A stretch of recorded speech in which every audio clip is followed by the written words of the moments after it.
म्हणजे हे प्रत्यक्ष उदाहरण आहे आपल्याला की आपण एकत्र नाही म्हणून ह्या गोष्टीचा आपल्याला तो फायदा घेता येत नाही. हा, बरेच नुकसान होत आहे आपलं. आणि काय माहिती, आपण एकत्र येणं खूप गरजेचं आहे. आतापर्यंत तर एकत्र आलो नाही, पण आता येणं खूपच गरजेचं आहे.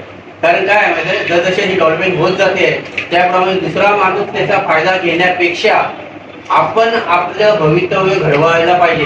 त्यापेक्षा आपण एकत्र येणं आणि बाकीच्या ज्या कमिटी अजून आहेत ज्या येत नाहीये त्यांना पण इकडे आणणं गरजेचं आहे. कारण काय माहितीये, तू स्वतः हे करून ते काय होणार नाही. तू किती लांब राहिला तरी तुला इथे एकत्र यावं लागणारच आहे.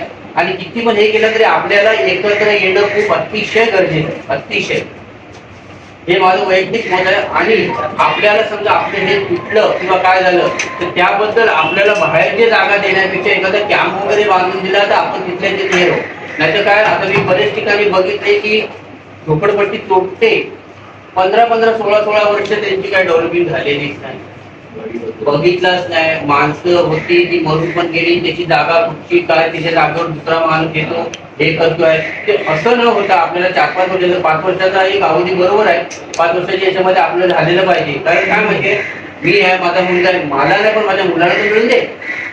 जी जागा आमच्या वाडी वडिलांच्या ह्याच्यामध्ये आहे, 50 वर्ष आम्ही येथे एकत्र राहतोय.